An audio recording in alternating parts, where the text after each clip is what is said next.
la República y Comandante Supremo de las Fuerzas Armadas.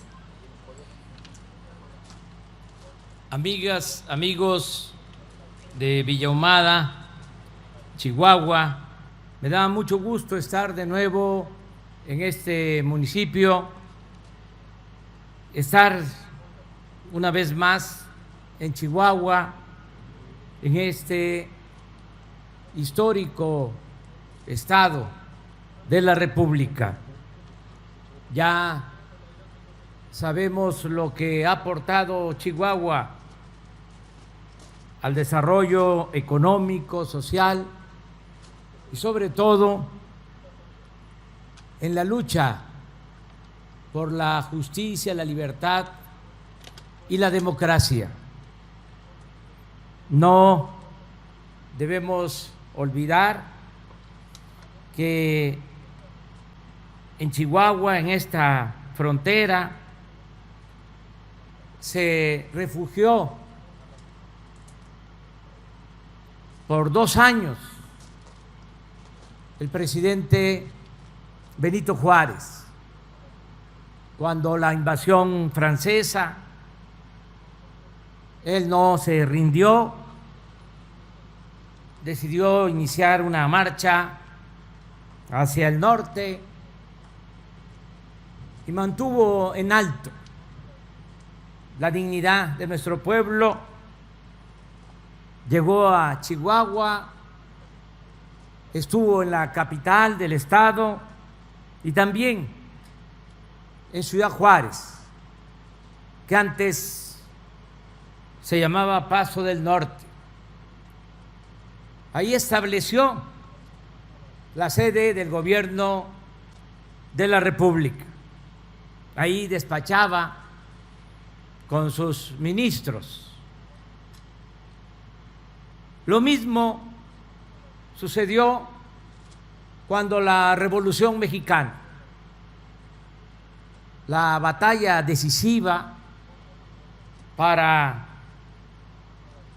terminar con la dictadura porfirista, se llevó a cabo en Ciudad Juárez.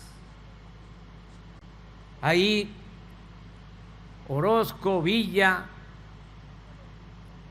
apoyaron a Francisco I. Madero y se derrotó en esa batalla al ejército porfirista. A partir de ese triunfo, de esa victoria, se firmaron ya los acuerdos para que iniciara una etapa nueva en la vida pública de nuestro país. Se pactó la renuncia de Porfirio Díaz, quien tuvo que abandonar el país meses después. Se pactó que se iba a constituir un gobierno interino para convocar a elecciones. Todo esto en Ciudad Juárez. Por eso, venir a Chihuahua es recrear nuestra historia y nutrirnos de esas lecciones, de esos ejemplos excepcionales, extraordinarios. No tenemos los mexicanos que ir a buscar al extranjero experiencias de cómo luchar por la libertad, la justicia, la democracia, la soberanía.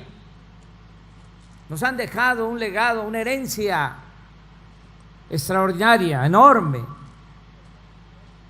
Los padres de nuestra patria,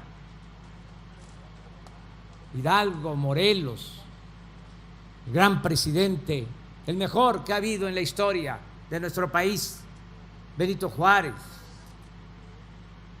Francisco I. Madero,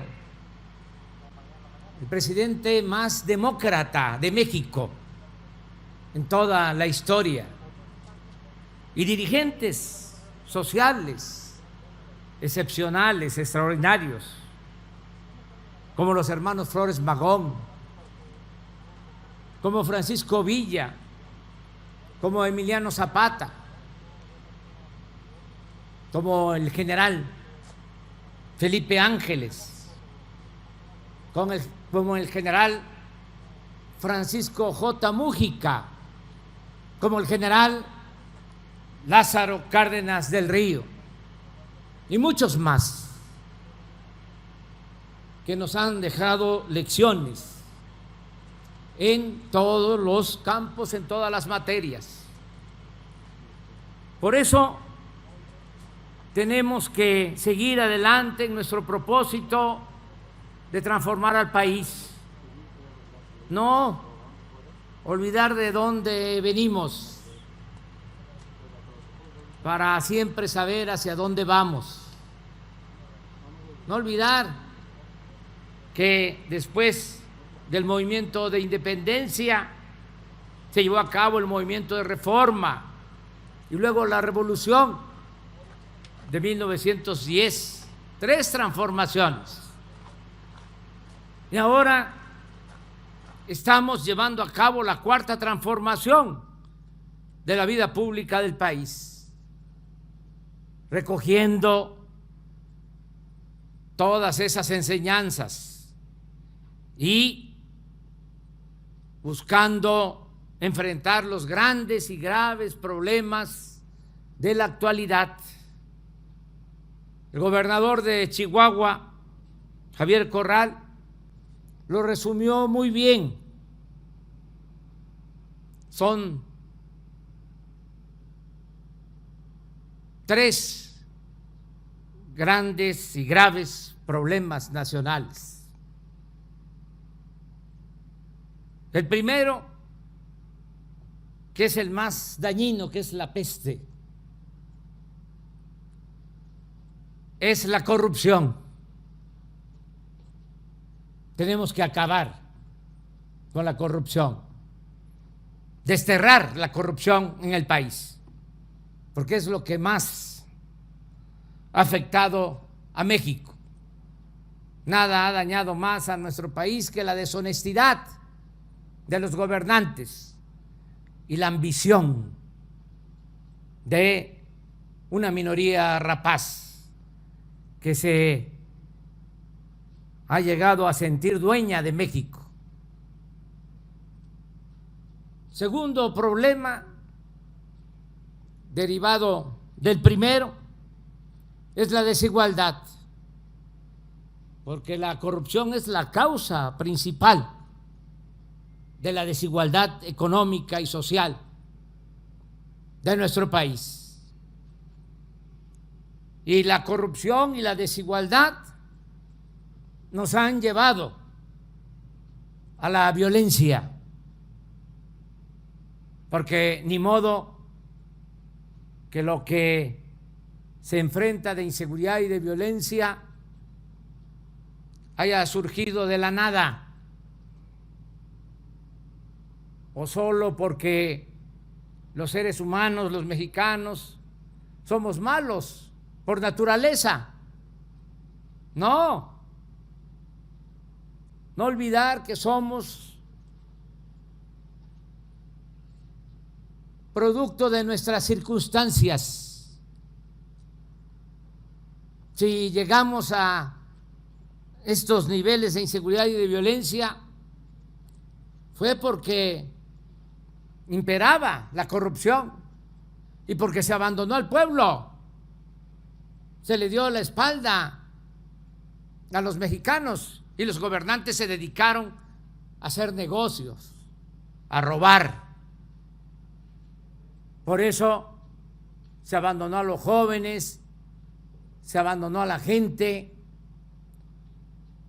Es cosa de pensar solo en el heroísmo de nuestros paisanos migrantes, que al no encontrar oportunidades en su país, tomaron la decisión de irse a buscar la vida del otro lado de la frontera.